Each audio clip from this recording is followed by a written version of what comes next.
नमस्कार। ज्योतिष शास्त्र में श्रद्धा और विश्वास रखने वाले सभी जातकों का पारलौकिक जगत चैनल में बहुत बहुत स्वागत है।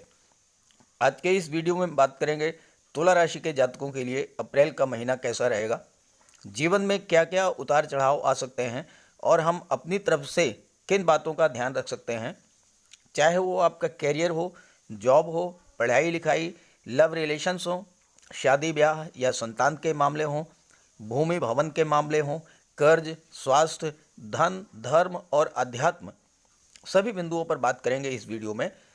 अप्रैल का महीना आप सभी के जीवन में क्रांतिकारी परिवर्तन लाने वाला है, क्योंकि शायद ये पहली बार ऐसा हो रहा है जब एक साथ 8 ग्रह एक ही माह में राशि परिवर्तन करें। और चंद्रमा तो आप जैसा जानते हैं कि सभी 12 राशियों पर एक ही माह में भ्रमण कर लेता है, तो ये एक ऐतिहासिक महीना होगा जिसमें सौर मंडल के सभी ग्रह राशि परिवर्तन करेंगे।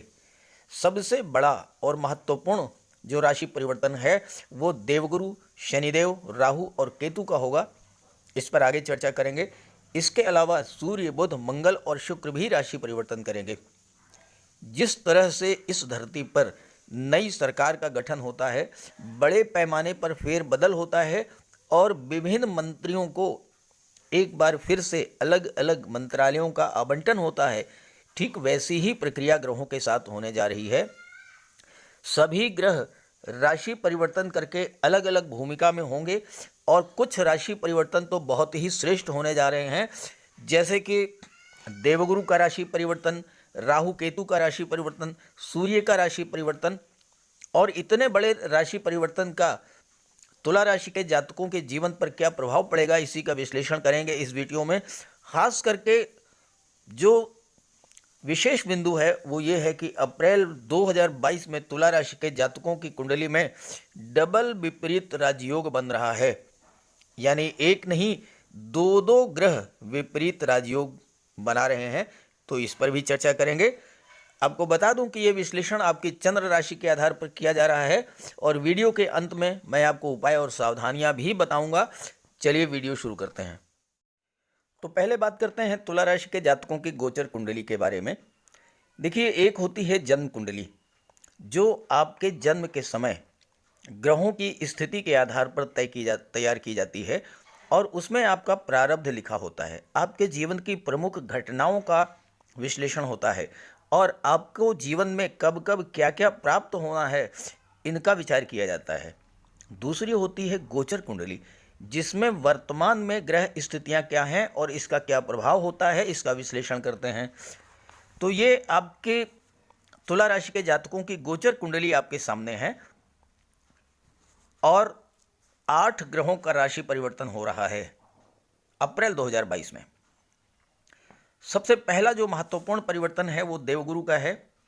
देवगुरु 13 अप्रैल को राशि परिवर्तन करके स्वराशि मीन राशि में गोचर करेंगे, कुंडली के छठे भाव में गोचर करेंगे।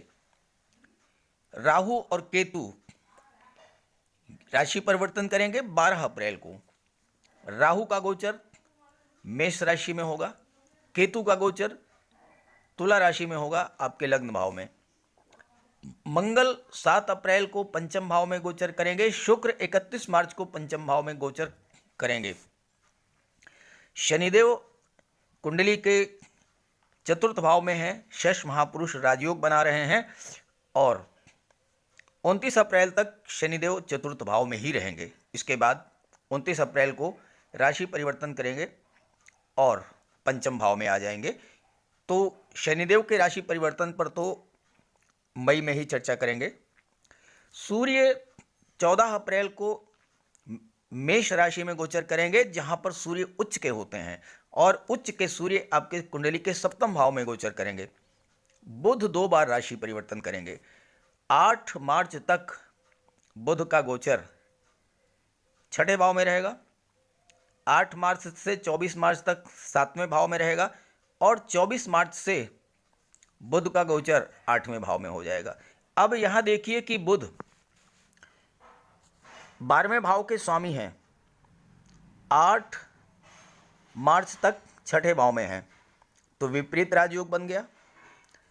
बुध 12वें भाव के स्वामी हैं, 24 मार्च से 8वें भाव में गोचर करेंगे। फिर एक बार विपरीत राजयोग बना, देवगुरु छठे भाव के स्वामी हैं और छठे भाव में ही गोचर कर रहे हैं, तो यहाँ भी देवगुरु का विपरीत राजयोग बन गया। तो इस तरह से देवगुरु विपरीत राजयोग बना रहे हैं और देवगुरु का विपरीत राजयोग पूरे वर्ष भर बनेगा और बुध 2 बार विपरीत राजयोग बना रहे हैं। तो तुला राशि के जातकों के लिए अप्रैल 2022 का महीना बहुत ही श्रेष्ठ रहने वाला है। पहले मैं आपको ये समझाता हूं कि विपरीत राजयोग क्या होता है, उसके बाद आगे हम बिंदुवार चर्चा करेंगे।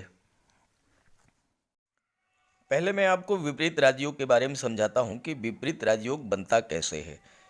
अगर कुंडली के छठे, 8वें और 12वें भाव के स्वामी छठे, 8वें या 12वें भाव में ही गोचर करें, छठा भाव, 8वां भाव और 12वां भाव, इनके स्वामी 6, 8, 12 में किसी भी भाव में गोचर करें या स्वराशि में स्थित हों और ये ग्रह केवल परस्पर ही युत या दृष्ट हों तो विपरीत राजयोग का निर्माण हो जाता है।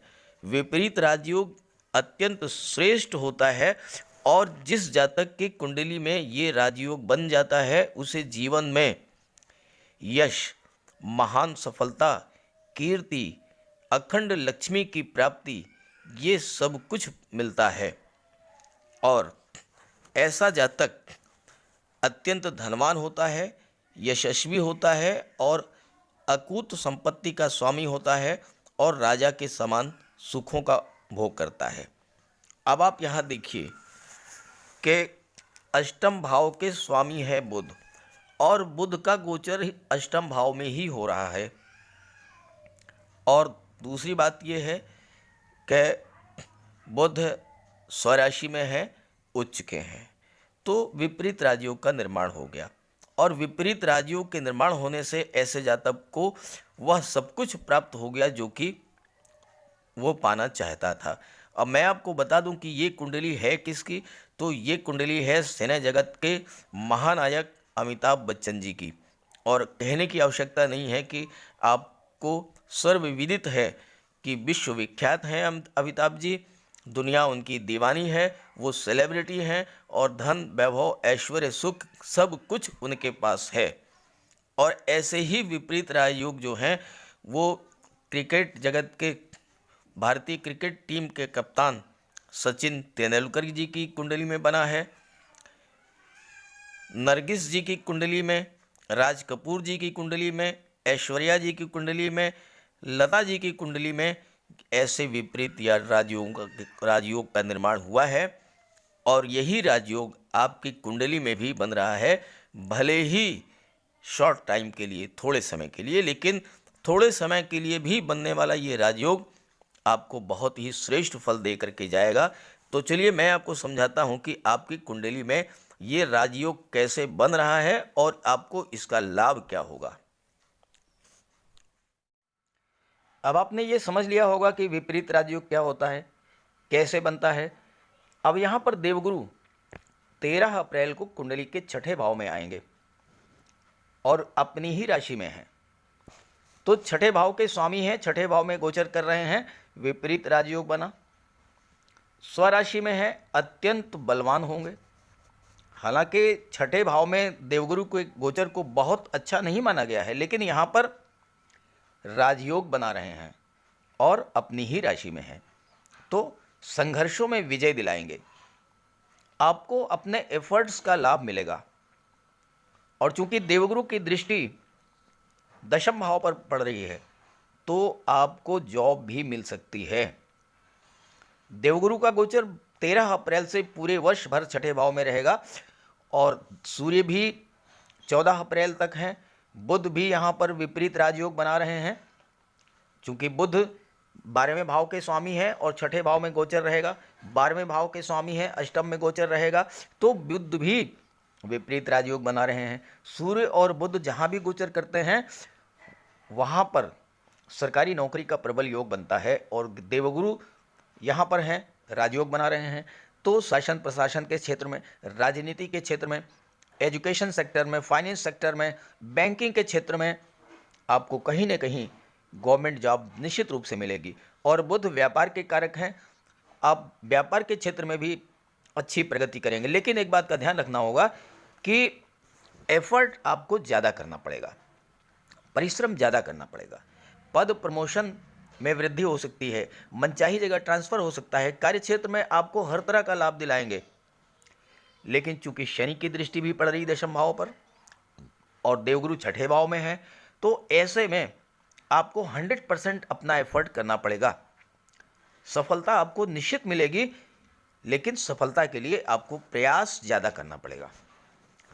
देवगुरु की दृष्टि यहाँ पर 12वें भाव पर पड़ रही है और 12वां भाव विदेश का होता है, तो आपको विदेश से लाभ हो सकता है। विदेश जाने का प्रबल योग बनता है। विदेश सेवा में आपको जॉब मिल सकती है। विदेश से व्यापार व्यवसाय में आपको लाभ हो सकता है।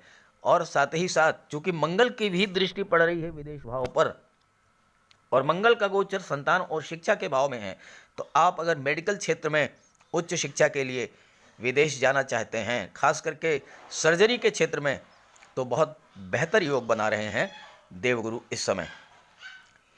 धन आएगा, प्रचुर मात्रा में आएगा, क्योंकि देवगुरु की दृष्टि धन भाव पर है और धन भाव के स्वामी हैं मंगल, और मंगल और गुरु आपस में परम मित्र हैं। 12वें भाव पर देवगुरु की दृष्टि पड़ रही है, तो स्वास्थ्य का जरूर ध्यान रखें और लड़ाई झगड़े से बचें, क्योंकि 12वां भाव अस्पताल का भी है और जेल का भी है, तो स्वास्थ्य का ध्यान रखें, लड़ाई झगड़े से बचें। हाँ, ये ज़रूर है कि जो जातक डॉक्टर हैं, मेडिकल क्षेत्र से जुड़े हुए हैं, सीएमओ हैं, सीएमएस हैं, नर्स हैं, कंपाउंडर हैं, फार्मासिस्ट हैं, या वकालत के क्षेत्र से जुड़े हुए हैं, जेलर हैं, जेल अधीक्षक हैं, पुलिस विभाग के उच्च अधिकारी हैं, ऐसे सभी जातकों के लिए देवगुरु का ये गोचर और देवगुरु का राजयोग बनाना उनके जीवन में बहुत बड़ा सकारात्मक परिवर्तन लाएगा। सेकंड हाउस परिवार का होता है। परिवार की वृद्धि होगी, तो कैसे होगी? संतान की प्राप्ति होगी या फिर विवाह का आयोजन होगा? ये दो कार्य तो निश्चित रूप से होंगे। जब तक देवगुरु का गोचर छठे भाव में है, अगले 1 वर्ष तक, 13 अप्रैल से अगले 1 वर्ष तक संतान की प्राप्ति और विवाह का प्रबल योग बन रहा है। चूंकि देवगुरु संतान, शिक्षा, धन और विवाह के कारक होते हैं, संतान का विवाह हो सकता है, आपको संतान की प्राप्ति हो सकती है, आपके संतान को नौकरी मिल सकती है, जॉब मिल सकता है, या फिर व्यापार व्यवसाय में वो सेटल हो सकते हैं। हालांकि जैसा मैंने आपको बताया कि छठा भाव है, तो थोड़ा एफर्ट जरूर करना पड़ेगा, संघर्ष करना पड़ेगा, अनुशासन बना करके चलना होगा और प्लानिंग करके आपको चलना होगा। प्लानिंग के साथ आप काम करेंगे तो 12वां जो छठा भाव है, ये कंपटीशंस का भाव होता है, प्रतियोगिताओं का भाव होता है, तो हर प्रतियोगिता में आपको विजय दिलाएंगे देवगुरु। लेकिन you have to make a better planning, बेहतर प्लानिंग के साथ, पूरे एफर्ट के साथ बहुत बड़ा लाभ आपको देवगुरु देंगे, क्योंकि देवगुरु अपनी ही राशि में है और अत्यंत बलवान है। देवगुरु की दृष्टि 12वें भाव पर पड़ रही है। 12वां भाव जो है वो धर्म, अध्यात्म और मोक्ष का होता है, ज्योतिष का होता है। तो अगर इस दौरान स्वाभाविक तौर पर आपका मन धर्म, अध्यात्म और मांगलिक कार्यों में आपकी रुचि होगी, और अगर इस दौरान आप कोई धार्मिक आयोजन करते हैं, पूजा पाठ करते हैं, उससे आपको बहुत अधिक लाभ मिलेगा। छठे भाव का कोई भी अशुभ प्रभाव आप पर नहीं पड़ेगा और देवगुरु यहाँ पर ननिहाल पक्ष से आपको लाभ दिला देंगे, धन का लाभ दिला देंगे, प्रॉपर्टी मिल सकती है। ननिहाल पक्ष के साथ व्यापार व्यवसाय करने पर आपको लाभ होगा। और एक खास बात, छठे भाव में देवगुरु आपकी इंट्यूशन पावर को बहुत अधिक बढ़ा देंगे। आने वाली घटनाओं का पूर्वाभास आपको हो जाएगा, उसी के हिसाब से आप अपनी प्लानिंग कर लेंगे, लाभ प्राप्त कर लेंगे और अपनी सुरक्षा कर लेंगे। छठे भाव में देवगुरु बहुत अच्छे मनोवैज्ञानिक, साइकियाट्रिस्ट, चिंतक और धर्मोपदेशक भी बनाते हैं। और छात्रों के लिए बहुत अच्छा है, छात्रों को शिक्षा के साथ साथ धन भी प्राप्त होगा। हो सकता है आपको स्कॉलरशिप मिल जाए या कोई पार्ट टाइम जॉब मिल जाए, या अगर आप हायर एजुकेशन के लिए विदेश जाना चाहते हैं तो कहीं ना कहीं से कोई फंड आपको प्राप्त हो जाएगा और आप विदेश जाकर के उच्च शिक्षा भी प्राप्त करेंगे।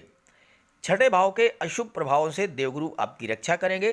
कर्ज लेना चाहते हैं तो आपको मिल जाएगा, मकान बनाने के लिए, उच्च शिक्षा के लिए, शुभ कार्यों के लिए। हालांकि मन थोड़ा अशांत रहेगा। तो इस आने वाले वर्ष तक, अगले 1 वर्ष तक पूजा पाठ में मन लगाएं, ध्यान में लगाएं, योगा करें, गरीबों की मदद करें, दूसरों की जितनी आप हेल्प हो सके उतनी हेल्प करें। आप ये सब करेंगे तो बहुत अच्छा रहेगा आपके लिए अप्रैल 2022 और आने वाले समय। अगला जो महत्वपूर्ण राशि परिवर्तन है वह है सूर्य का। सूर्य 14 अप्रैल तक कुंडली के छठे भाव में गोचर करेंगे और उसके बाद सप्तम भाव में आ जाएंगे। छठे भाव में सूर्य आपको प्रतियोगिताओं में, कंपटीशंस में विजय दिलाएंगे, शत्रुओं का नाश करेंगे। लेकिन सप्तम भाव में आने के बाद सूर्य उच्च के हो जाते हैं मेष राशि में, और सूर्य का गोचर ये आपके लिए बहुत अच्छा रहेगा। हालांकि थोड़ा बहुत पारिवारिक जीवन में मतभेद और तनाव जरूर बढ़ा देंगे, लेकिन आप अगर अपने आप पर नियंत्रण रखेंगे, अपने वाणी पर, अपने व्यवहार पर, आप अगर दूसरों की भावनाओं का ख्याल रखेंगे, दूसरों की भावनाओं को समझेंगे, अपनी ही नहीं बात रखेंगे, क्योंकि सूर्य राजा हैं तो स्वाभाविक तौर पर एक अहम, एक तानाशाही की प्रवृत्ति, मैं जो कुछ कह रहा हूँ वही सब ठीक है, बाकी जो दूसरे कह रहे हैं वो ठीक नहीं है, ये सब आपको बदलना पड़ेगा। जब तक सूर्य सप्तम भाव में है, 1 महीने तक रहेंगे, तो आपको अपनी फैमिली लाइफ या लव रिलेशन या पार्टनरशिप के मामले में बहुत सावधान रहना होगा। ईगो को कंट्रोल करें, आप दूसरों की बात को भी सुनें, दूसरा व्यक्ति क्या कह रहा है, आपका लाइफ पार्टनर क्या कह रहा है, आपका लव पार्टनर क्या कह रहा है, बिजनेस पार्टनर क्या कह रहा है, आप उसको भी सुनें, उसको भी समझें। जब आप दूसरों की बात को कंसीडर करेंगे तो स्वाभाविक तौर पर एक दूसरे का साथ मिलेगा, एक दूसरे का सपोर्ट मिलेगा और समस्याएं सुलझ जाएंगी। तो इतना आपको ध्यान रखना है। इसके बाद सूर्य और बुध भी हैं। व्यापार के क्षेत्र में प्रबल उन्नति के योग बन रहे हैं। सूर्य और बुध सरकारी नौकरी भी दिला देंगे, विवाह भी करा देंगे, पार्टनरशिप में बहुत अच्छा गेंद देंगे, सोशल इमेज आपकी बहुत अच्छी होगी। लेकिन अपने आप पर नियंत्रण रखना है, भावनाओं पर, मन पर, क्रोध पर और अहंकार पर, इससे आपको बचना होगा। बहुत अच्छा रिजल्ट देंगे सूर्य, चूंकि सूर्य राजा हैं और राजा की कृपा दृष्टि जिस पर हो जाए, आप खुद समझदार हैं, सोच लीजिए, राज दरबार का सुख आपको मिलेगा। तो हर क्षेत्र में सूर्य आपको सफल बना देंगे, लाभ दिला देंगे, उन्नति होगी, सब कुछ होगा, बहुत कुछ अच्छा होगा। और जब आपके साथ बहुत कुछ अच्छा होगा, बहुत कुछ लाभ मिलेगा, तो अहंकार तो आना जरूरी है, इसी पर नियंत्रण रखना है। इस पर आपने कंट्रोल कर दिया तो ये समझ लीजिए कि सूर्य सचमुच में आपको राजा बना देंगे 1 माह के अंदर, क्योंकि सप्तम भाव में गोचर है और दृष्टि पड़ रही है लग्न के भाव पर। अगला जो महत्वपूर्ण राशि परिवर्तन है वो है मंगल और शुक्र का। 7 अप्रैल को मंगल राशि परिवर्तन करके कुंभ राशि में गोचर करेंगे और 31 मार्च को शुक्र राशि परिवर्तन करके कुंभ राशि में गोचर करेंगे। और यहाँ पर 5वें भाव में मंगल और शुक्र की युति बनेगी। 5वां भाव संतान, शिक्षा, लव, रोमांस और क्रिएटिविटी का होता है। मंगल टेक्निकल फील्ड से जुड़े हुए, इंजीनियरिंग के क्षेत्र से जुड़े हुए, मेडिकल के क्षेत्र से जुड़े हुए, गेम्स, स्पोर्ट्स, सैन्य क्षेत्र और पुलिस विभाग से जुड़े हुए जातकों के लिए बहुत अच्छा रिजल्ट देंगे। मंगल आपको बहुत अच्छा मैनेजमेंट स्किल प्रदान करेंगे, साथ ही साथ आप मार्केटिंग के क्षेत्र में ज़बरदस्त परफॉर्मेंस देंगे। ऐसे जातक टेक्निकल जॉब में बहुत आगे जाते हैं। बीटेक, एमटेक, एमआईटी, एमसीए कर रहे छात्रों के लिए ज़बरदस्त लाभ। और साथ ही साथ जो जातक प्रोफेशनल्स हैं, आईटी प्रोफेशनल, मैनेजमेंट के क्षेत्र में जो प्रोफेशनल्स हैं, ऐसे जातकों को मंगल उनके साहस पराक्रम में वृद्धि करेंगे। उनके अंदर कार्य करने की असीम ऊर्जा होगी और वो अपने अपने क्षेत्र में बुलंदियों पर पहुंचेंगे। प्रतियोगी छात्रों के लिए भी मंगल का ये गोचर बहुत बढ़िया रहेगा। मंगल आपके भीतर कंपटीशन को क्रैक करने का जुनून पैदा करेंगे और साथ ही साथ शुक्र आपके अंदर लक्ष्य के प्राप्ति की ललक पैदा करेंगे, ज़बरदस्त इच्छा पैदा करेंगे लक्ष्य को पाने के लिए, और आप धीरे धीरे लक्ष्य की ओर बढ़ते चले जाएंगे। शुक्र आपकी विल पावर को स्ट्रांग करेंगे, आपकी इच्छा शक्ति को बढ़ा देंगे, और शुक्र और मंगल के प्रभाव से लक्ष्य को प्राप्त करने के लिए आवश्यक ऊर्जा, जुनून, पैशन प्राप्त होगा। लक्ष्य को पाने की इच्छा बलवती होगी और आप अपने परिश्रम के बल पर लक्ष्य को प्राप्त कर लेंगे। मंगल आपकी फिजिकल परफॉर्मेंस की क्षमता को भी बढ़ा देंगे। अगर आप गेम्स या स्पोर्ट्स से जुड़े हुए हैं तो इस क्षेत्र में बहुत आगे जाएंगे और देश के लिए मेडल्स लेकर के आएंगे। देश के बड़े बड़े प्लेयर्स जिन्हें गेम्स और स्पोर्ट्स के क्षेत्र में नाम और यश प्राप्त हुआ है, वो सब बली मंगल के कारण जीवन में इतनी ऊंचाइयों तक पहुंच पाए हैं। पंचम भाव लव और रोमांस का होता है। यहाँ पर आपको विशेष सावधानी बरतनी होगी, क्योंकि मंगल छोटी छोटी बातों पर आपके भीतर क्रोध और गलतफहमी पैदा करेंगे, और चूंकि मंगल के प्रभाव से आप कोई भी फैसला बहुत जल्दबाजी में लेंगे जिसका नेगेटिव प्रभाव पड़ेगा आपके लव रिलेशंस पर। तो रिलेशंस के मामलों में कोई भी फैसला जल्दबाजी में ना लें। इसी तरह की गलतफहमी पैदा होने पर शांति से बैठकर समस्या का समाधान करें। क्रोध और तुनक मिजाजी से बात बिगड़ेगी।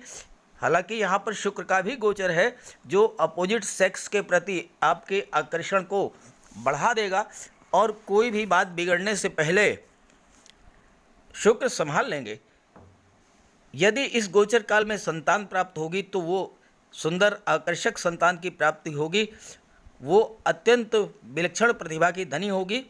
आपको अपने बच्चों से सुख और स्नेह प्राप्त होगा, और आपको भी अपने संतान के प्रति विशेष सावधानी बरतनी होगी। चूँकि मंगल की दृष्टि अष्टम भाव पर पड़ रही है तो आकस्मिक दुर्घटनाओं का भी योग बनता है, इसलिए वाहन चलाते समय विशेष सावधानी रखें।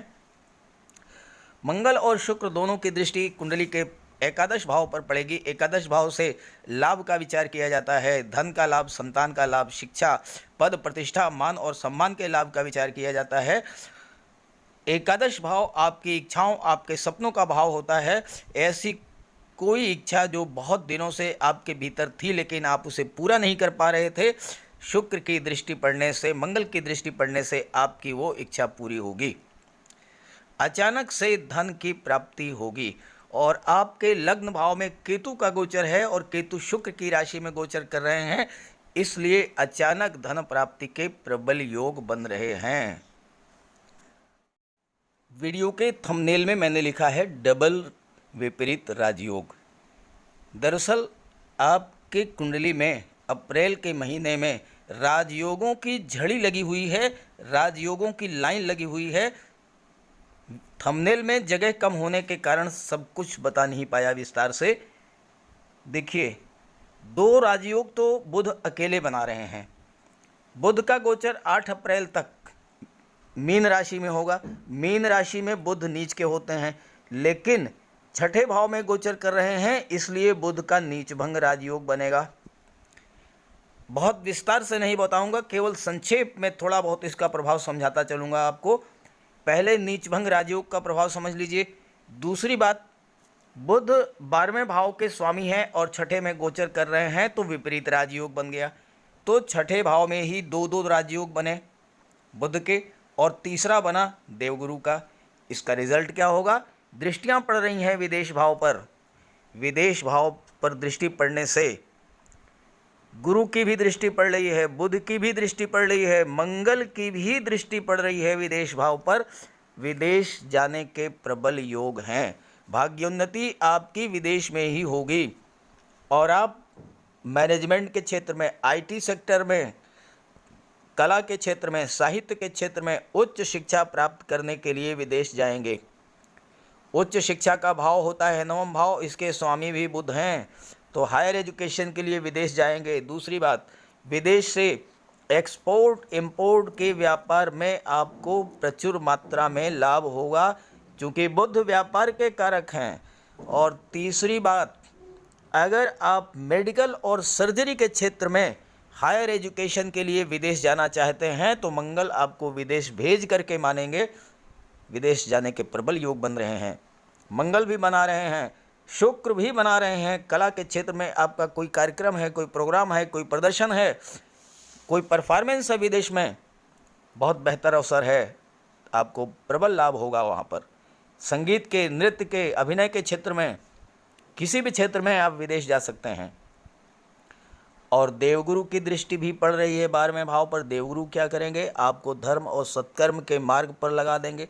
पैसा इतना आएगा कि आप संभाल नहीं पाएंगे, तो उस पैसे का कुछ हिस्सा धर्म और कर्म पर लगाइए, पूजा पाठ पर लगाइए, गरीबों को दान कीजिए। इससे क्या होगा, आप पर आने वाला कोई भी आपत्ति विपत्ति अपने आप दूर हो जाएगी, बट जाएगी। देखिए, दुख को शेयर नहीं किया जा सकता, खुशियों को शेयर किया जा सकता है, सुखों को बांटा जा सकता है, पैसे को बांटा जा सकता है, दान दिया जा सकता है। और जिसको जिसको आप दान देंगे उस सब का प्रारब्ध आपको मिलेगा। आप इस बात को कहाँ भूल रहे हैं। जिस जिस व्यक्ति को आपने पैसा दिया है, दान दिया है, जो जो व्यक्ति आपके साथ जुड़ा हुआ है, उसका भाग्य, जो भी पॉजिटिव हिस्सा है उसका, वो आपको मिलेगा। तो आपको तो बहुत बड़ा लाभ होने जा रहा है। देवगुरु आपको धर्म और सत्कर्म के मार्ग पर ले जाएंगे। और दूसरा राजयोग जो बन रहा है वो बना रहे हैं बुध अष्टम भाव में। यहाँ भी देखिए, बुध 12वें भाव के स्वामी हैं, 8वें में गोचर करेंगे 24 अप्रैल के बाद। यहाँ भी बुध आपको जो है विपरीत राजयोग बना रहे हैं। और यहाँ क्या होगा, इंश्योरेंस के क्षेत्र से, मार्केटिंग के क्षेत्र से आपको पैसा मिलेगा, अचानक से धन लाभ होगा, ससुराल पक्ष से आपको धन का लाभ होगा। और बुध ज्ञान और बुद्धि के कारक हैं, तो ज्योतिष, अध्यात्म, रिसर्च, अकल्ट साइंस, तंत्र मंत्र, इन सब में आपकी रुचि बढ़ेगी, आपका ज्ञान बढ़ेगा, आपको लाभ होगा। और बुध की दृष्टि कहाँ पड़ेगी, धन भाव पर, तो आपका बैंक बैलेंस बढ़ा देंगे, तिजोरी भर देंगे, शेयर में, गोल्ड में, प्रॉपर्टी में आप निवेश कर सकेंगे। और चौथा जो राजयोग बन रहा है वो बना रहे हैं शनिदेव। और कहाँ पर बना रहे हैं, सुख के भाव में, सुखों में वृद्धि करेंगे। शनिदेव केंद्र के भाव में गोचर कर रहे हैं, मकर राशि जो कि शनिदेव की स्वराशि है, इसमें गोचर कर रहे हैं। शश महापुरुष राजयोग बना रहे हैं। ये राजयोग ऐसा है जो कि आपकी आयु में वृद्धि कर देगा, आपको दीर्घायु बनाएंगे शनि, क्योंकि शनि आयु के कारक हैं। दूसरा, शनि रियल एस्टेट और प्रॉपर्टी के कारक है, तो आप ज़मीन जायदाद, मकान, दुकान ये सब खरीद सकते हैं। और अगर आप property dealing, real estate, construction के कार्य में हैं, आप बहुत बड़े बिल्डर हो सकते हैं, बहुत बड़े प्रॉपर्टी डीलर हो सकते हैं। प्लाटिंग का कार्य अगर आप करते हैं तो बहुत बड़ा लाभ आपको हो सकता है शनि के राजयोग के बनने से। अब बाकी बचे केतु और राहु, आइए इन पर भी बात कर लेते हैं। तुला राशि के जातकों के लिए केतु का राशि परिवर्तन अत्यंत श्रेष्ठ होगा, क्योंकि केतु का गोचर आपकी ही राशि में हो रहा है। और केतु आपके लग्न भाव में 12 अप्रैल को गोचर करेंगे और अगले 18 महीने तक लग्न भाव में ही रहेंगे। केतु के लग्न भाव में गोचर करने से आपके व्यक्तित्व, वाणी और स्वभाव में बहुत बड़ा सकारात्मक परिवर्तन आएगा। लग्न भाव ये दिखाता है कि आपका स्वाभाविक तौर पर रुझान किस क्षेत्र में है और आपको सफलता किस क्षेत्र में मिलेगी। केतु के प्रभाव को समझने के लिए आपको ये समझना होगा कि केतु जिस राशि में गोचर कर रहे हैं उस राशि के स्वामी का गोचर किस भाव में है। अब आप केतु को देखिए, लग्न भाव में गोचर कर रहे हैं, शुक्र की राशि में गोचर कर रहे हैं, और शुक्र का गोचर पंचम भाव में है। और शुक्र की दृष्टि कहाँ पर पड़ रही है, लाभ के भाव पर। शुक्र धन, वैभव, ऐश्वर्य और सुखों के कारक हैं। तो केतु का सीधा सीधा प्रभाव ये होगा कि शुक्र के प्रभाव को बढ़ा देंगे, आपको अचानक से धन की प्राप्ति होगी और लगातार आपको धन की प्राप्ति होती रहेगी, क्योंकि केतु 18 महीने तक लग्न भाव में ही गोचर करेंगे। और दूसरी बात, आपका नैसर्गिक रूप से रुझान कला के क्षेत्र में होगा। कोई भी क्षेत्र हो, संगीत, नृत्य, अभिनय, नाटक, काव्य, गायन, लेखन, सोशल मीडिया, पत्रकारिता, ड्राइंग, पेंटिंग, कोई भी क्षेत्र हो, केतु आपको उच्च स्तर की सफलता दिला देंगे, क्योंकि केतु का अर्थ ही होता है ऊंचाई, केतु का अर्थ होता है बुलंदी। तो केतु आपको कला के क्षेत्र में बुलंदियों पर पहुंचा देंगे। और धन के बारे में तो कहना ही नहीं, सभी ग्रह आपको अप्रैल के महीने में धन उपलब्ध करा रहे हैं। बात करें राहु की। राहु का गोचर अभी तक अष्टम भाव में था, जो कि सबसे खराब भाव माना जाता है। राहु अष्टम भाव से निकल करके 12 अप्रैल को सप्तम भाव में गोचर करेंगे। तो स्वाभाविक सी बात है कि खराब भाव से अच्छे भाव में आएंगे तो बेहतर रिजल्ट देंगे। आपके अंदर नए थॉट्स, नए आइडियाज़ आएंगे, जिनका प्रयोग आप अपने व्यापार व्यवसाय पर करेंगे। राहु एक्सट्रीम को शो करते हैं, आप थोड़े से संतुष्ट नहीं होंगे, व्यापार को नई ऊंचाइयों पर ले जाएंगे। हालांकि राहु शक और गलतफहमी भी पैदा करते हैं, तो इसके लिए आपको थोड़ी सावधानी बरतनी होगी। माँ दुर्गा, माँ सरस्वती की उपासना कीजिए।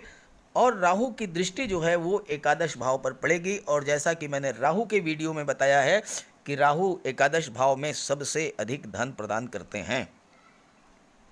तो कुल मिलाकर के अप्रैल का महीना आपके लिए बहुत अच्छा रहेगा, खास करके धन प्राप्ति की दृष्टि से, कार्य व्यवसाय की उन्नति की दृष्टि से, लव रोमांस, शादी विवाह, संतान की दृष्टि से बहुत ही अच्छा रहेगा। अब आपका प्रश्न ये आएगा कि सब कुछ अच्छा है लेकिन जीवन में रिजल्ट क्यों नहीं मिलता। गुरु भी राजयोग बना रहे हैं, शनि भी राजयोग बना रहे हैं, बुध भी राजयोग बना रहे हैं, सूर्य उच्च के हो रहे हैं, शुक्र और मंगल की दृष्टि लाभ के भाव पर हो रही है, केतु लग्न में है, राहु भी सप्तम भाव में आ गए। सब कुछ अच्छा है तो रिजल्ट क्यों नहीं आता, ये प्रश्न आप करेंगे। आप अपनी जन्म कुंडली को देखिए।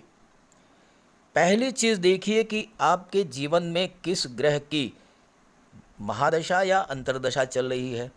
पहला काम, उस ग्रह का उपाय कीजिए। दूसरा, आप ये देखिए कि आपकी जन्म कुंडली में कौन सा ग्रह कमज़ोर स्थिति में है अंश बल से, आप उसका उपाय कीजिए। संक्षेप में मैं आपको बता दे रहा हूँ, उपायों पर तो मैंने कई वीडियो बना रखे हैं, आप देख लीजिएगा चैनल पर। सूर्य के लिए आदित्य हृदय स्तोत्र का पाठ करें, गायत्री मंत्र का पाठ करें, सूर्यदेव को अर्घ्य दीजिए। तांबे के लोटे में जल, अक्षत, लाल पुष्प, रोली, चंदन डाल करके प्रातः काल अर्घ्य दीजिए। शनिदेव के लिए, मंगल के लिए और राहु के लिए बजरंगबली की उपासना कीजिए। हनुमान चालीसा का पाठ कीजिए। बजरंगबली के चरणों का सिंदूर अपने मस्तक पर धारण कीजिए।